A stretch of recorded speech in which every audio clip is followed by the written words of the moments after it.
discourses or discussions. That's pretty loud. So that's really loud. The last of Jesus' discourses in public. Now, he'll still have conversations with his disciples in private, and he'll still say things publicly, both at his arrest, trials, and crucifixion. But as it relates to him teaching, those things he started in Matthew chapter 3 when he went from place to place throughout Galilee and said, repent for the kingdom of heaven is at hand. From that point forward, through the Sermon on the Mount, through dozens of others of times when he began preaching and teaching the people in a lot of different scenarios. We've reached the end of that here.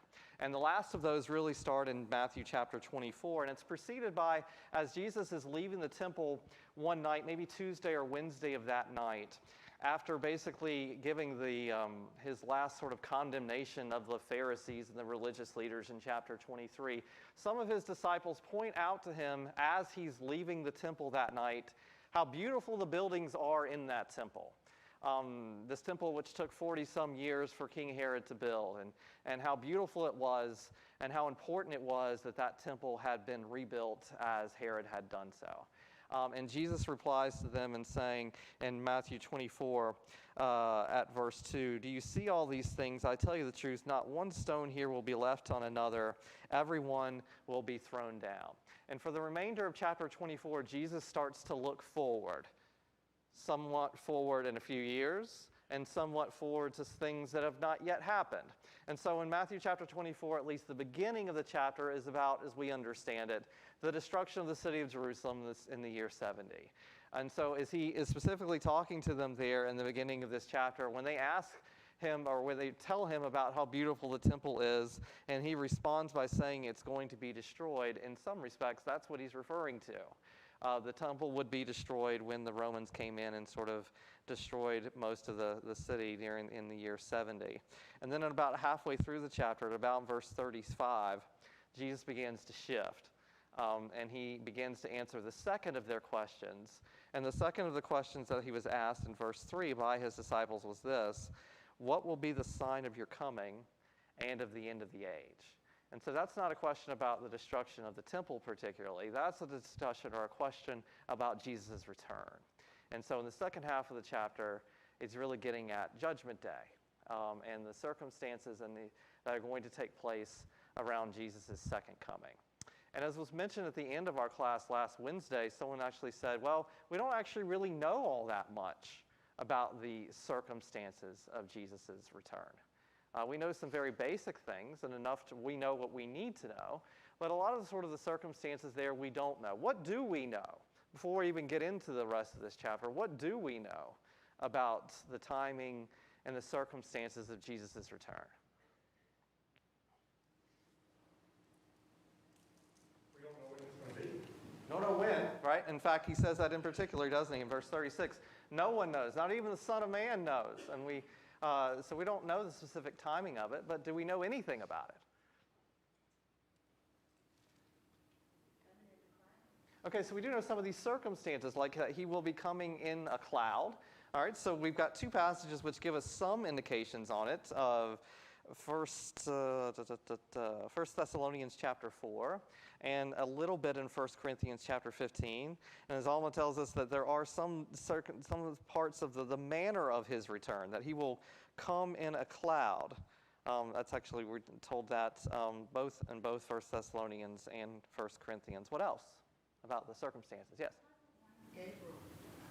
Okay, so the archangel, right, will be a part of the process. Yes, and so we're told that in 1 Thessalonians 4, verse 16. That's true. What else?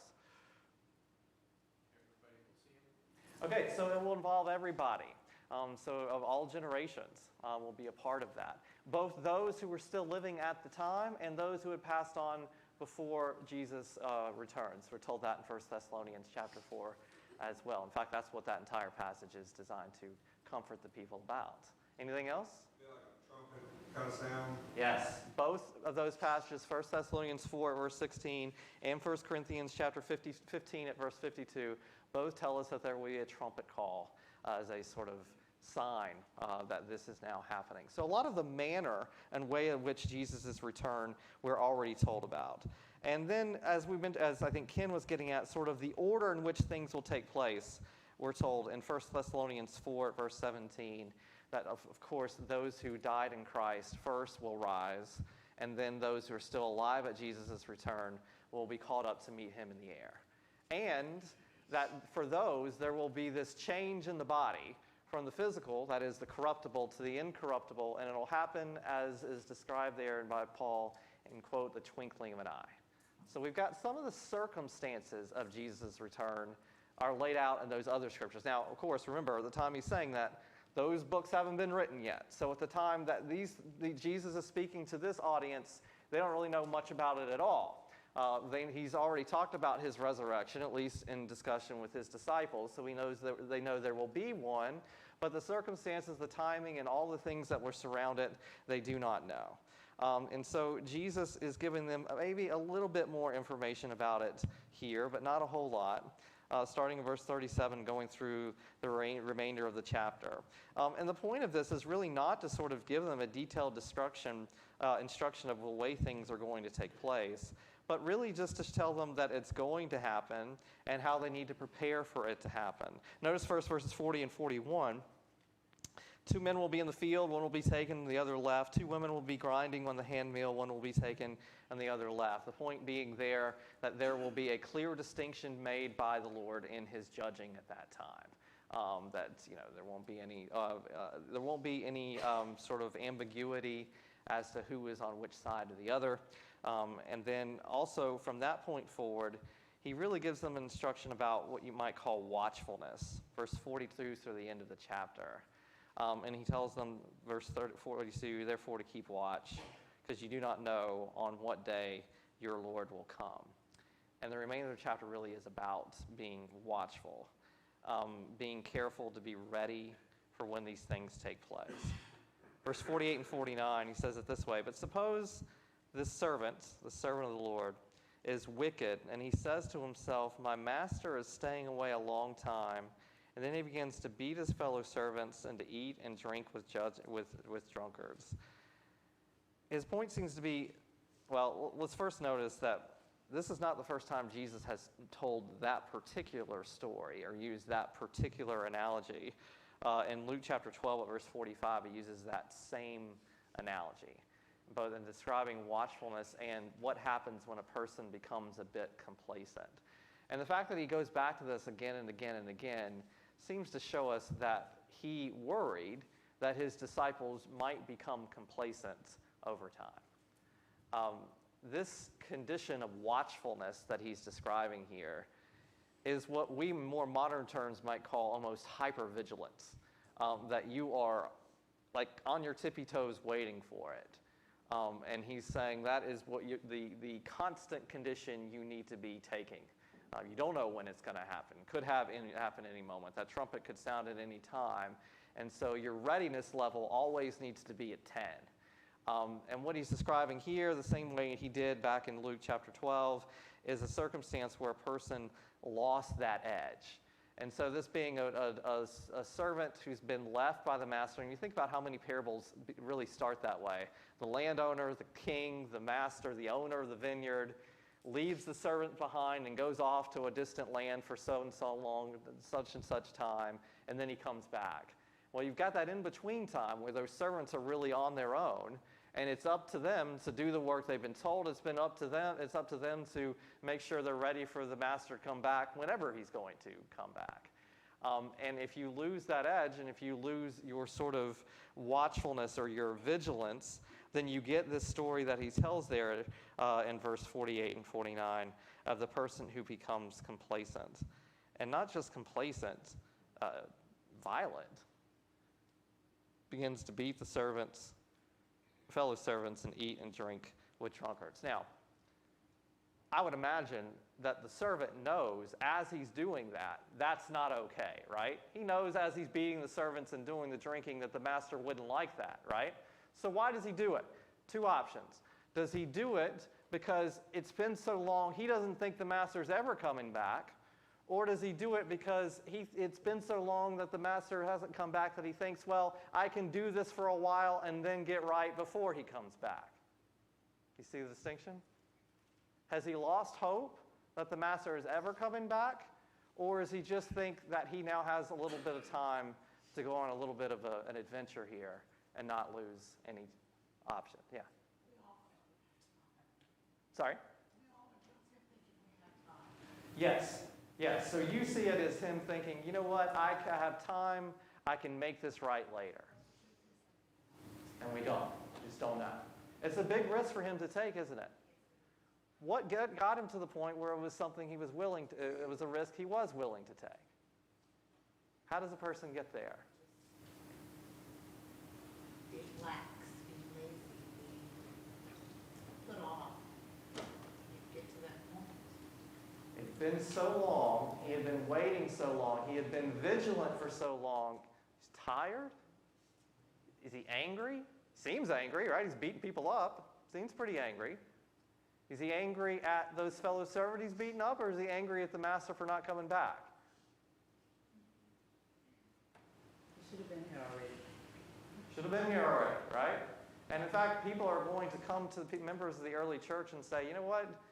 Jesus isn't coming back. It's been years, right? You get over to 1st or 2nd Peter, I believe, and he says that in particular. That people will tell you that it's already happened or it's never going to happen. They'll tell you that, you know, we wake up every morning and life goes on just as it did and it always has. And he's never coming back.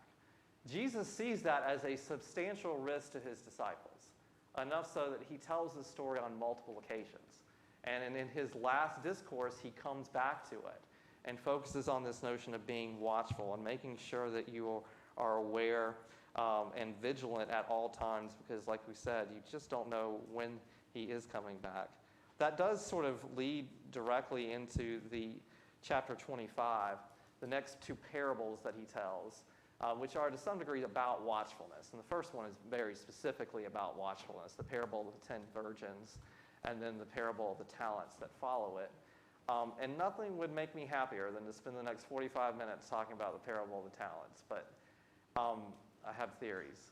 But you guys have heard those, so I don't want to do that. So we're going to move on from there. But you know the stories. They're pretty simple. The parable of the 10 virgins, the some who were well prepared and vigilant and others who weren't.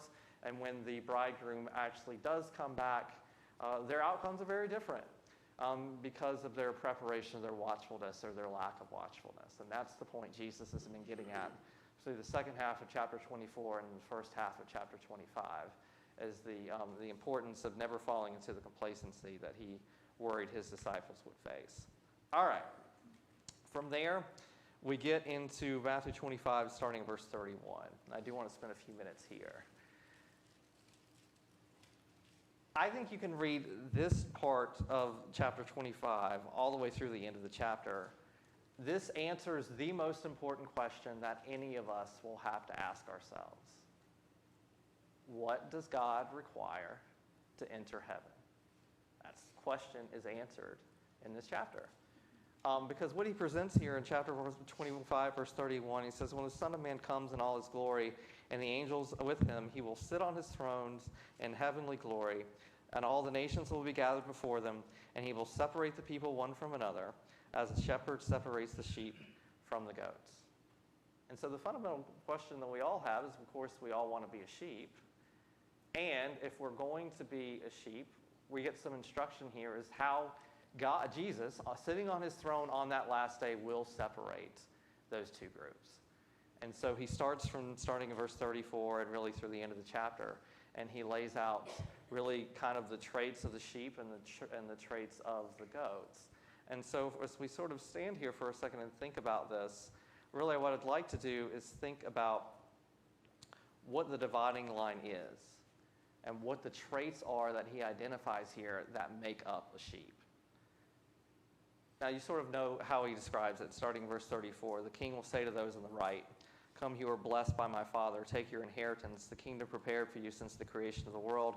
I was hungry, you gave me something to eat. I was thirsty, you gave me something to drink. I was a stranger, and you invited me in. I needed clothes, you clothed me. I was sick, and you looked after me. I was in prison, you came to me to visit me. That's it.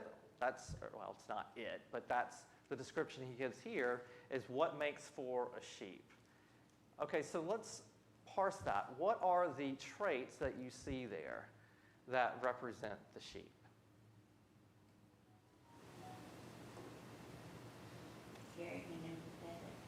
Okay, so let's start with caring and empathetic, okay? So the one I wrote down that I think is similar to what you're saying is sort of compassionate, right? When you see a need, you have the desire to meet that need. We'll come back to that in a second, but let's start with sort of the initial one that goes into your point, which is the first thing that you have to be a sheep is that you have to be observant. That is, you have to see the need that other people have. And so as you read that, notice again how he says that I was hungry, you gave me something to eat. Thirsty, you gave me something to eat. I was a stranger, you invited me in. I needed clothes, and you clothed me. I was sick, and you looked after me. They saw the need. That's the very first thing, and it's a very simple part of this, but it's something that people can often get caught up on, is that the first part is that you just have to see the need that other people have. We're told later by Paul in Galatians chapter 6 at verse 10 that we are to, as we have opportunity, do good to all men, especially those of the household of faith. Now you could read that one of two ways. As opportunity just falls into your lap, take it and use it to do good. But I think instead what he's really saying there is to actually actively seek out opportunities to do good and then do the good. And the distinction being there, we need to be people out seeking to do good as opposed to just waiting for opportunities to fall into your lap. I mean, you read that phrase, as we have opportunity, and it seems so passive, right? If something falls into your lap and you have an opportunity to do good, don't miss it. But at the same time, it seems more likely what he's getting at and what Jesus is getting at is that we're supposed to seek out other people's needs and meet them.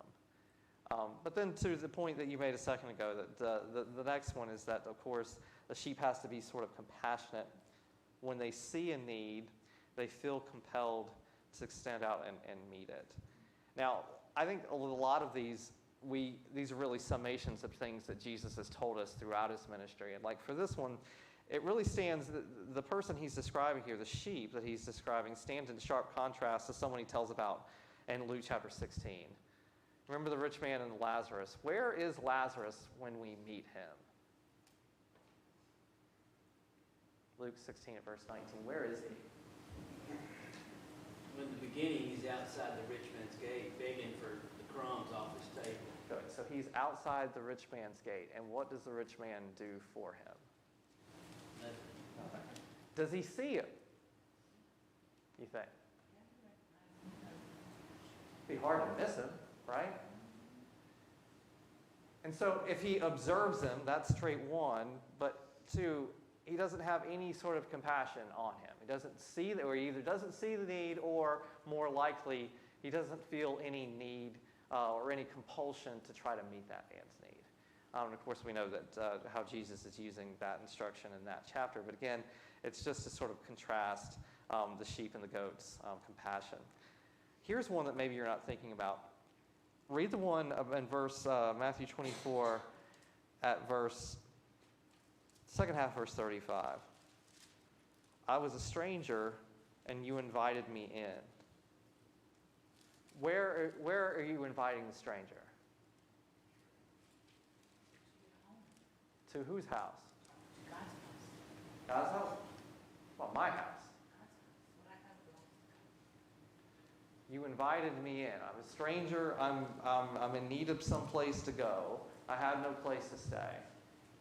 I think to some extent what he's getting at here is that the sheep has to be somewhat socially adept. What I mean by that is this. Look, I could see someone who's on the street and who needs somewhere to stay. I could say, you know what? I got a lot of credit card miles, and I can get you all the Hilton points you need, and I will put you up in a nice hotel, and you'll have a place to stay for the night.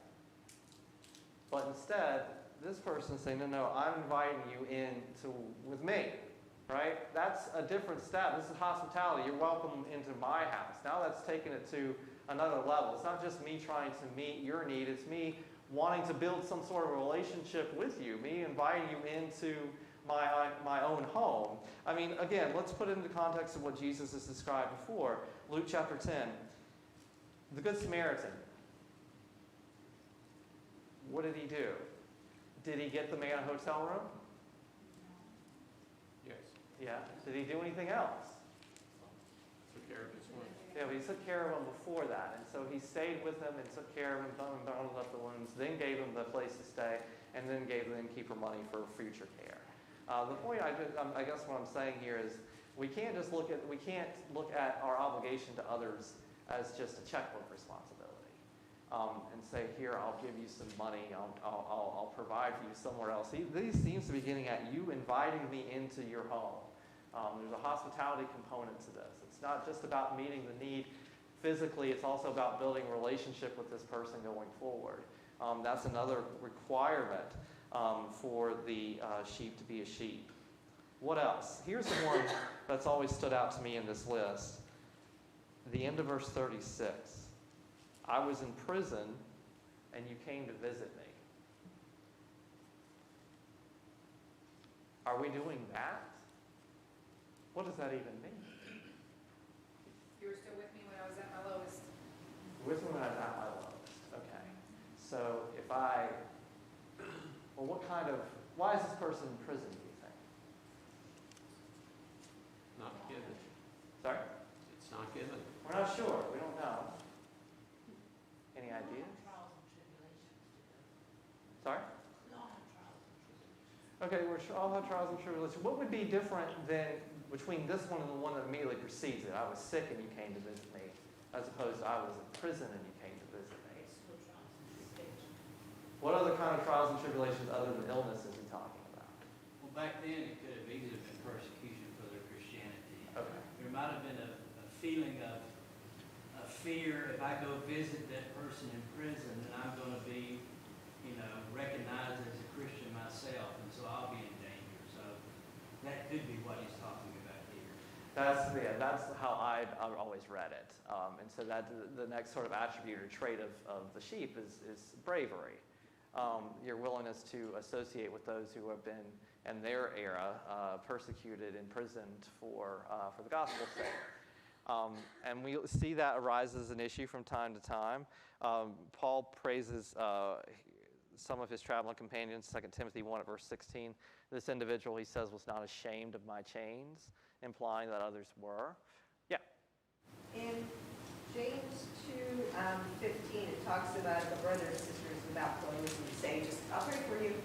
That's the gist. Sometimes we have to get in the weeds, especially when people need emotional support, people with, mental health issues. I know that goes beyond perhaps the specifics of the scripture, but I think we all agree that there's that kind of encouragement that we need to provide, and not just once, and not just encouraging words. Sometimes it is getting in the weeds a little bit more. Absolutely. I think that's absolutely true. And, I think to some extent the Good Samaritan story gets at that it's not just a one-time offer, but that he spends more time trying to meet his need and meet his need into the future. So the following through that you're talking about. But also, as you say, getting into the weeds is a good way to describe it, that's you are to get involved, actively involved in this individual's life to the extent they want you to, and that it's available to do so, that showing that you care, not just about whatever physical need they may have in the moment, but about their soul, right? That is sort of the core of what makes a sheep a sheep. I mean, what precedes the Good Samaritan story? Well, Jesus is asked a question by one of the lawyers or the teachers of the law about what the greatest commandments are. Number 1 is to love God with all you have. Commandment number 2 is to love your neighbor as yourself. And what immediately precedes that story is the lawyer then asking the question, well, then who is my neighbor? And so really, I think in some ways you could say all the things that he's getting at in this paragraph or two of the responsibilities of what makes a sheep really is an answering to that question, as being neighborly, loving others as you'd love yourself, doing for others in those moments of need what you would hope someone would do for you under the same circumstances. And so that is a good overview of what he's getting at in this chapter. Notice verse 44. When Jesus turns to what he identifies as the goats, and the people, he says, will not be welcome into the kingdom. And he says, it's because you didn't feed me when I needed food. You didn't give me drink when I needed drink. You didn't visit me when I was sick or in prison. You didn't provide me clothes. You didn't do any of those things for me. What is their explanation, or what is their response when Jesus says, you didn't do these things and so you're out? Verse 44.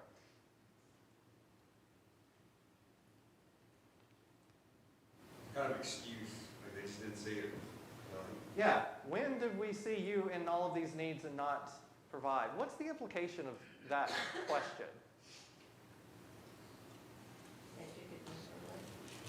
They did take it literally, meaning what? From their perspective, if they had seen Jesus or the Christ sitting on the side of the road and having any of those needs, would they have met them?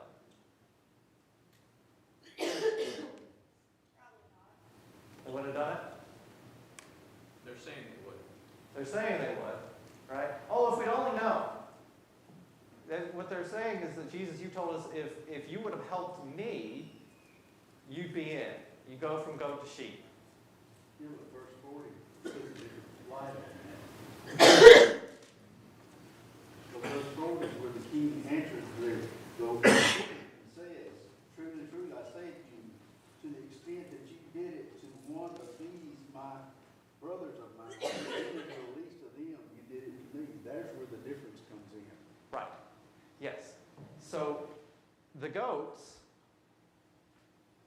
would help whom, but not whom? They would help their own. That's why when you look at the Good Samaritan, when you see the priest and the Levite pass by, they can tell that that is a Jewish man there. And the gist is they're going down, so they both had completed their service at the temple area and stuff, so they could have helped this wounded man, or if he'd been dead, touched the dead body, they still had time to be back clean in time to serve. But what they do, they pass by, they care more for themselves than they did for their fellow man. Okay. And so what we're getting at here is that last trait that you see here is what we would call impartiality. And because I think that's what they're getting at, the comparison you make between 40 and 44 is good. They claim, we would have helped you, but it was the fact that it's the least of these, it's the people in these lower circumstances that are having this need, which sort of led them to not do what they ought to. Thinking, if we had just known you were important. Exactly. That was, if we knew you were important, if we knew these other people were important, if we knew God cared about everybody, and wanted us to care for everybody. Now think about that. You know, this class, or the class that meets next door, has been talking in great detail about the religious leaders of that day. That's a category for the Pharisees, Sadducees, teachers of the law, that group, and how big of a problem that was for them. They say at one point, I think in John chapter 9, they describe the Jewish people they were supposed to be lead as a mob. It's just a mob of idiots, for a lack of a better reason. These people can't take care of themselves when they need us to lead them, and they're just not important, and they really can't help themselves.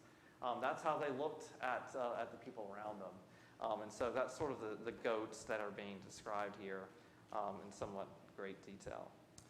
All right, we'll end there on that.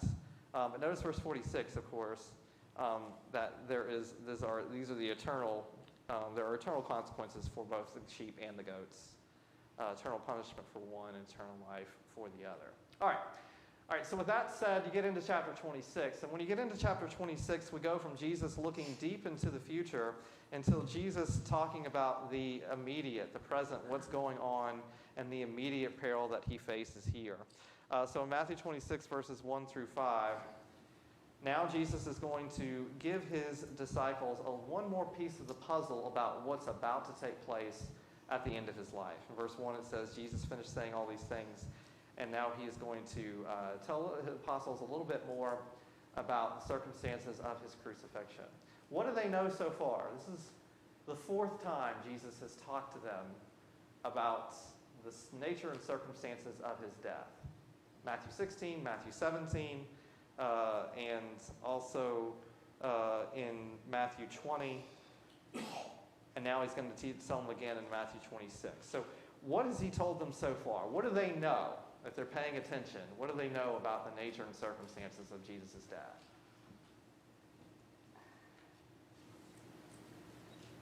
I'm relying on people who are in the important class next door to answer that.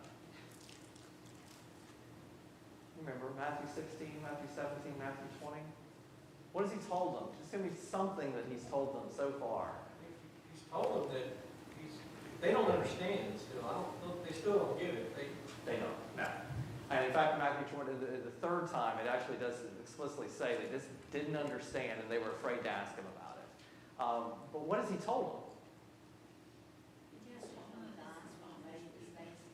Okay, so he has told them a little bit about sort of where it's going to take place and the manner in which it's going to take place. Matthew, Lifted up, that there will be a resurrection that is the ultimate outcome. thinking on the cross.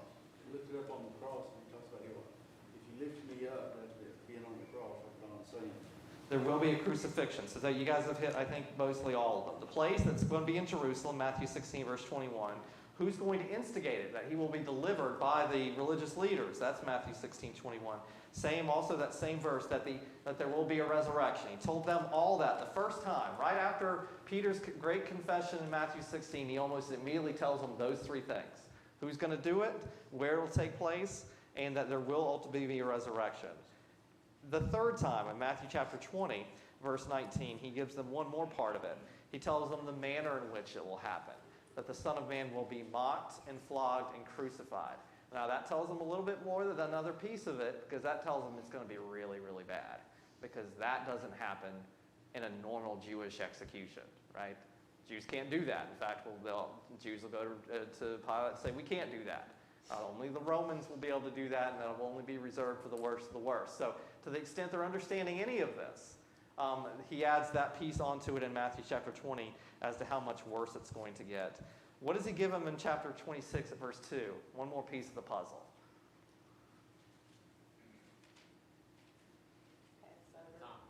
Timing, when? Just a couple days. 2 days, the time for the Passover, and then it's going to happen. So, it's time to sort of turn our attention to the position of the disciples, because from here on out, for the next couple chapters or so, it's Jesus speaking with his disciples. It's Jesus instituting the Lord's Supper. It's Jesus having the Last Supper. It's Jesus anticipating and telling them about the betrayal. It's Jesus talking to them in John 14 through 16 about the Holy Spirit. This, over the next, I would say, 24 to 36 hours, is an incredibly confusing time for that group of disciples who are with Jesus. And it starts with him saying, that incredibly confusing and devastating event I've been telling you about for the last few months, it's coming in 2 days. And so if you try to put yourself in the position of the disciples as they're trying to process this, you understand a little bit more how hard it was for those 12, minus Judas, as they're trying to process all these things that are taking place. Verses 3 through 5, we go to the other side of this conflict. And that is the religious leaders themselves, who are going to be doing the persecuting of Jesus. They have a problem. What is their current problem?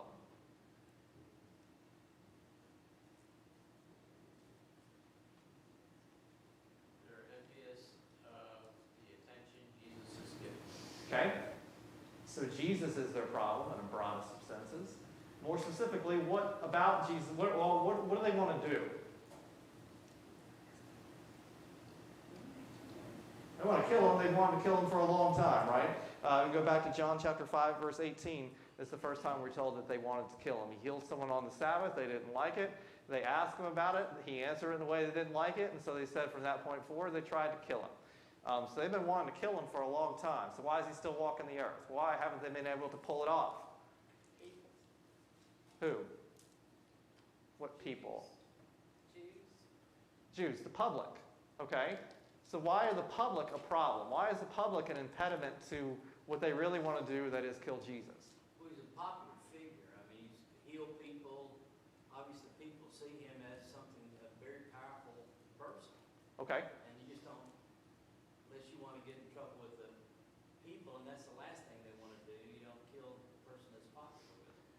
Okay, good. So thinking about the constellation of problems they have here, that's a big part of it. They're afraid of the people. They're afraid of the implications of going through with this because of what it might mean for how the people will think about them. In fact, if you look at Luke chapter 19, verse 46, it says that the people hung on Jesus' words, and that's why they didn't arrest him. Matthew chapter 26, notice verse 5. They worried that if they arrested or tried to kill him now, there would be a riot. Okay, so that's one part of the constellation of reasons, of problems they're having. What else is a reason why they haven't killed him yet? They stir up a riot that Rome has to respond to, they're going to lose their position. That concern about Rome. So the Romans are the second component of this three-part reason why this hasn't happened yet. And you make the right point. They worried about what Rome would do if the people riot or if the people raise any sort of stink about Jesus being arrested. We see this in John chapter 11 at verse 48.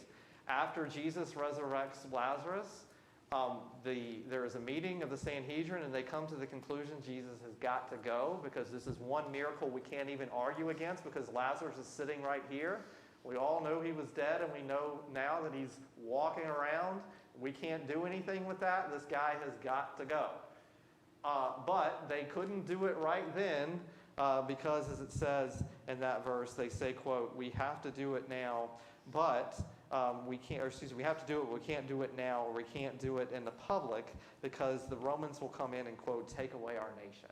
And so the Romans are the second component of this concern, and there's one more. What is it? They're worried about upsetting the public and an uprising that could happen. They're worried about what the Romans are going to do if there is an uprising. And then there's one other part of this, another reason why they haven't arrested Jesus yet. And it's a simple one. It's a simple reason why the police don't arrest most people who are walking the world. Why? They don't have a charge. The legal system, the legal requirements in order to arrest, charge, try, and execute a person. That was a little bit of a problem for them. In fact, Jewish law, as it related to criminal procedure, was actually pretty modern for the era. There were a lot of requirements that you had to go through in order to charge a person with a crime, try them, convict them, and execute them. There were witness requirements. There were due process requirements. There were cooling off period requirements. There were all of these things they had to do before they could get the result they wanted with Jesus. And so you've got all of these things that are putting them in this box. If we just lynch them while we're violating the law, the people will probably riot, and Rome will come in and put down an uprising, and we'll lose everything. So what are they going to do? How do they resolve these issues? How can you resolve the issue? How can you resolve the issue of the fact that you don't have a charge against Jesus? Make up a charge. You make one up. Simple. Okay?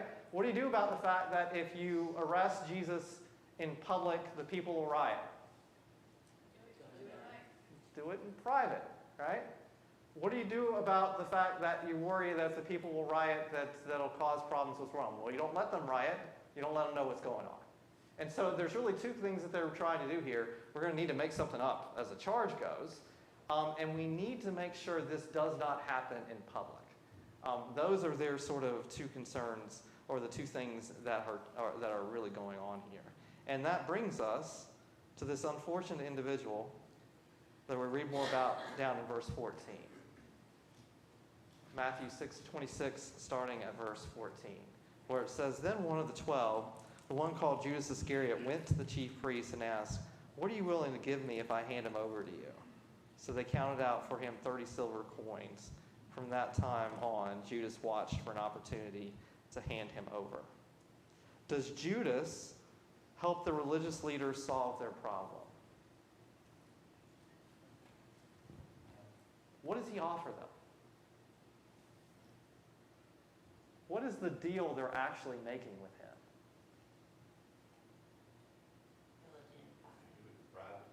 He'll identify him. Does Jesus need to be identified? Do the people who are going to arrest Jesus know who Jesus is?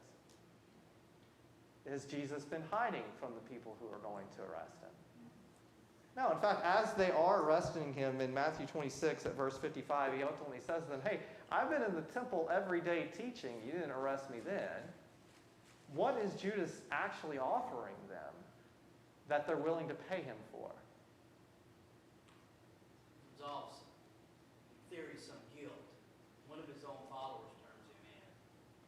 So just his connection to Jesus is to some extent valuable to them.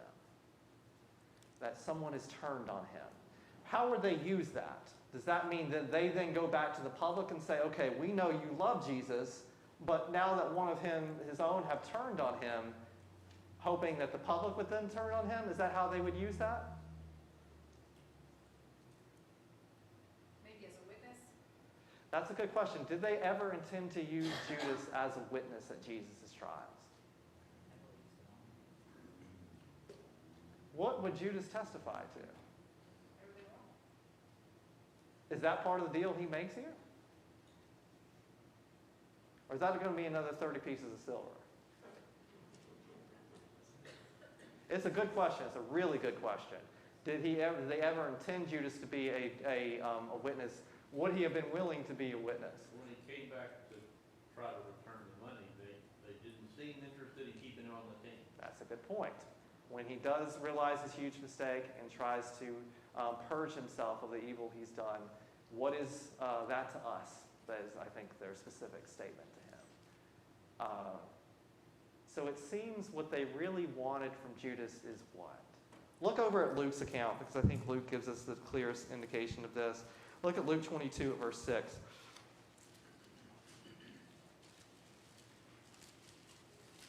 Luke 22, verse 6. I'll just read the whole of it, verse 4 through 6.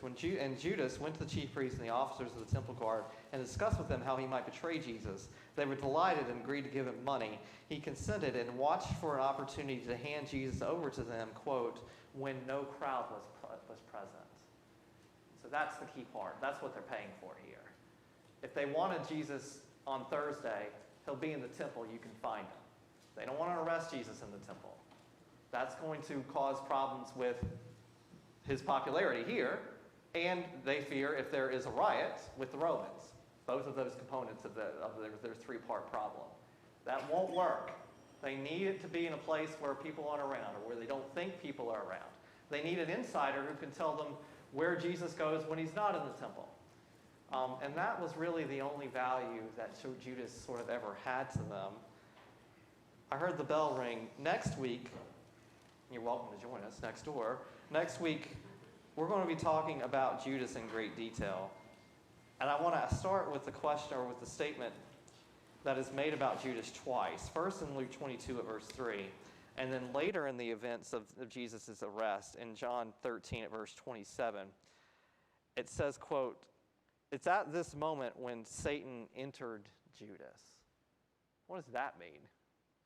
And how does that play into what Judas did before here? And was there some change in Judas over time which led him to do what he ultimately did? So Chance will be back next week for this class, and our class will focus on those issues next week. Thank you, guys.